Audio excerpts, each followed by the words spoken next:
Halo, perkenalkan nama saya Tere, saya dari 11KJ2. Di sini saya akan menceritakan tentang cerita hikayat asal mula Danau Silosung dan Si Pinggan.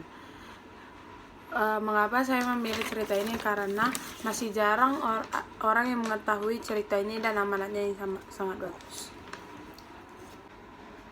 Dahulu, di daerah Silahan, Tapanuli Utara, hiduplah sepasang suami istri yang mempunyai 2 anak laki-laki. Yang sulung bernama Datu Dalu, sedangkan yang bungsu bernama Sang Maima. Ayah mereka adalah seorang ahli pengobatan dan jago silat. Sang ayah ingin kedua anaknya itu mewarisi keahlian yang dimilikinya. Oleh karena itu, ia sangat tekun mengajari mereka cara merambu obat dan bermain silat sejak kecil, hingga akhirnya mereka tumbuh menjadi pemuda yang gagah dan pandai mengobati berbagai macam penyakit. Pada suatu hari, ayah dan ibu mereka pergi ke hutan untuk mencari tumbuhan obat-obatan. Akan tetapi, saat hari sudah menjelang sore, sepasang suami istri itu belum kembali juga. Akhirnya, Datu Dalu dan adiknya memutuskan untuk mencari kedua orang tua mereka. Sesampainya di hutan, mereka menemukan kedua orang tua mereka telah tewas diterkam harimau. Dengan sekuat tenaga, kedua abang adik itu membopong orang tua mereka pulang ke rumah. Usai acara penguburan, ketika hendak membagi harta warisan yang ditinggal oleh orang tua mereka, keduanya baru menyadari bahwa orang tua mereka tidak memiliki harta benda kecuali sebuah tombak pusaka. Menurut adat yang berlaku di daerah itu, apabila orang tua meninggal, maka tombak pusaka jatuh kepada anak sulung. Sesuai hukum adat tersebut, tombak pusaka itu diberikan kepada Datu Dalu sebagai anak sulung. Pada suatu hari, Sang Maima ingin meminjam tombak pusaka untuk berburu babi di hutan. Ia pun meminta izin kepada abangnya. "Bang, bolehkah aku pinjam tombak pusaka itu?" Sang abang menjawab, "Untuk keperluan apa, Dik?" "Aku ingin berburu babi hutan. Aku bersedia meminjamkan tombak itu asal kau sanggup menjaganya jangan sampai hilang." "Baiklah, Bang, aku akan merawat dan menjaganya dengan baik." Setelah itu, berangkatlah Sang Maima ke hutan. Sesampainya di hutan, ia pun melihat seekor babi hutan yang sedang berjalan melintas di depannya. Tanpa berpikir panjang, ia dilemparkannya tombak pusaka itu ke arah binatang itu. Duk! Tombak pusaka itu tepat mengenai lambungnya. Sang Maima pun sangat senang, karena dikira babi hutan itu sudah roboh. Yang terjadi ternyata babi hutan itu melarikan diri, masuk ke dalam semak-semak. "Wah, celaka, tombak itu terbawa lari. Aku harus mengambilnya kembali," gumam Sang Maima dengan perasaan cemas. Ia pun segera mengejar babi hutan itu. Tetapi pengejarannya sia-sia. Ia hanya menemukan gagang tombaknya di semak-semak. Sementara mata tombaknya masih melekat pada lambung babi hutan yang melarikan diri itu. Sang Maima mulai panik. "Waduh, gawat. Abangku pasti akan marah kepadaku jika mengetahui hal ini," gumam Sang Maima. Namun babi hutan itu sudah melarikan diri masuk ke dalam hutan. Akhirnya ia pun memutuskan untuk kembali ke rumah dan memberitahukan hal itu kepada abangnya. "Maaf, Bang, aku tidak berhasil menjaga tombak pusaka milik abang. Tombak itu terbawa lari oleh babi hutan," lapor Sang Maima. "Aku tidak mau tahu itu. Yang jelas, kamu harus mengembalikan tombak itu, apapun caranya," kata Datu Dalu kepada adiknya dengan nada yang kesal. "Baiklah, Bang, hari ini juga aku akan mencarinya," jawab Sang Maima. "Sudah, jangan banyak bicara, cepat berangkat," perintah Datu Dalu. Saat itu pula Sang Maima kembali ke hutan untuk mencari babi hutan itu. Pencariannya kali ini ia lakukan dengan sangat hati-hati. Ia menelusuri jejak-jejak kaki babi itu hingga ke tengah hutan. Sampainya di tengah hutan, ia menemukan sebuah lubang besar yang mirip seperti gua. Dengan hati-hati, ia menyusuri lubang itu sampai ke dalam. Alangkah terkejutnya Sang Maima Ternyata di dalam lubang itu ia menemukan sebuah istana yang sangat megah. "Aduhai, indah sekali tempat ini," ucap Sang Maima dengan takjub. "Tapi siapa pula pemilik istana ini?" tanyanya dalam hati. Oleh karena penasaran, ia pun memberanikan diri masuk lebih dalam lagi. Tak jauh di depannya, terlihat seorang wanita cantik sedang tergeletak merintih kesakitan di atas pembaringannya. Ia kemudian menghampirinya, dan tampaklah sebuah mata tombak menempel di perut wanita cantik itu. Sepertinya mata tombak itu milik abangku," kata Sang Maima dalam hati. Setelah itu ia menyapa wanita cantik itu.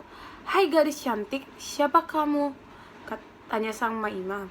"Aku seorang putri raja yang berkuasa di istana ini."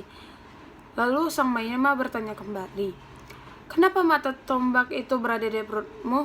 "Sebenarnya babi hutan yang kamu tombak tadi adalah penjelmaanku," jawab sang putri.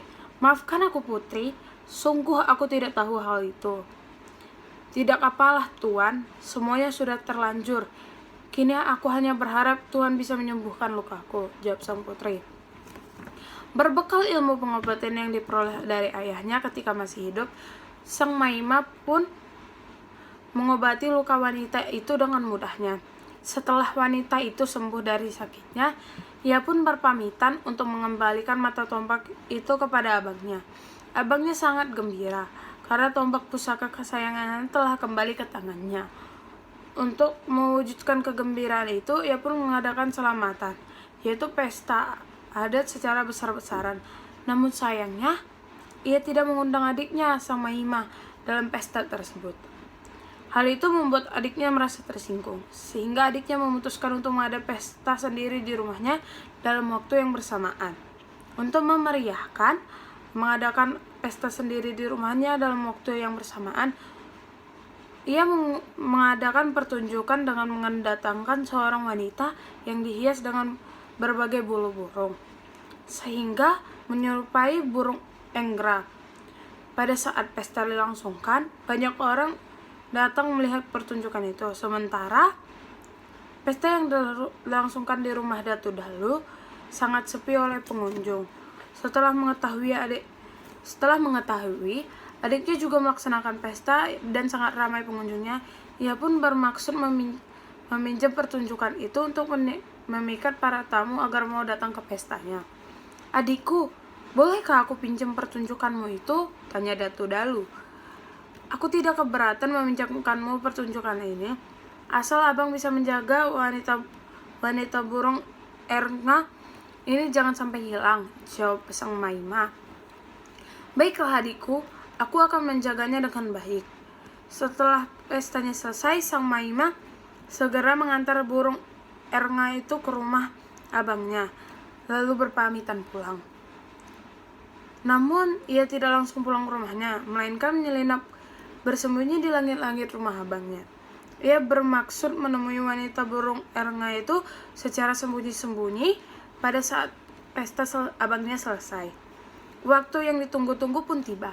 Pada malam hari, Sang Maima berhasil menemui wanita itu dan berkata, "Hai wanita burung Erna, besok pagi-pagi sekali kau harus pergi dari sini tanpa sepengetahuan abangku, sehingga ia mengira kamu hilang." "Baiklah tuan," jawab wanita itu. Keesokan harinya, Datu Dalu sangat terkejut. Wanita burung Erna sudah tidak ada di kamarnya. Ia pun mulai cemas karena tidak berhasil menjaga wanita burung Erna itu. "Aduh, gawat, adikku pasti akan marah jika mengetahui hal ini," gumam Datu Dalu. Namun, belum ia mencarinya, tiba-tiba adiknya sudah berada di depan rumah. "Bang, aku datang ingin membawa pulang wanita burung Erna itu." "Di mana dia?" tanya Sang Maima pura-pura tidak tahu. "Maaf adikku, aku telah lalai, tidak bisa menjaganya. Tiba-tiba saja dia menghilang dari kamarnya," jawab Datu Dalu gugup. "Abang harus menemukan burung itu," seru Sang Maima. "Bagaimana jika aku ganti dengan uang?" Datu Dalu menawarkan. Sang Maima tidak bersedia menerima ganti rugi dalam bentuk apapun. Akhirnya pertengkaran pun terjadi, dan perkelahian antara adik dan abang itu tidak terelakkan lagi. Keduanya pun saling menyerang satu sama lain dengan jurus yang sama, sehingga perkelahian itu tampak seimbang dan tidak ada yang kalah dan menang. Datu Dalu kemudian mengambil lesung lalu dilemparkan ke arah adiknya, namun sang adik berhasil menghindarinya, sehingga lesung itu melayang tinggi dan jatuh di kampung Sang Maima. Tanpa diduga, tempat jatuh lesung itu tiba-tiba berubah menjadi sebuah danau. Oleh masyarakat setempat, danau tersebut diberi nama Danau Silosung atau Danau Lesung. Losung berasal dari kata losung. Sementara itu, Sang Maima ingin membalas serangan abangnya. Ia pun mengambil piring, lalu melemparkan ke arah abangnya. Datu Dalu pun berhasil menghindari dari lemparan adiknya, sehingga piring itu jatuh di kampung Datu Dalu, yang pada akhirnya juga menjadi sebuah danau yang disebut dengan Danau Sipinggan. Demikianlah cerita tentang asal-muasal terjadinya Danau Silosung dan Danau Sipinggan di daerah Silahan, Kecamatan Lintong Nihuta, Kabupaten Tapanuli Utara. Amanat dari cerita ini adalah mengurangi sifat curang dan sifat egois.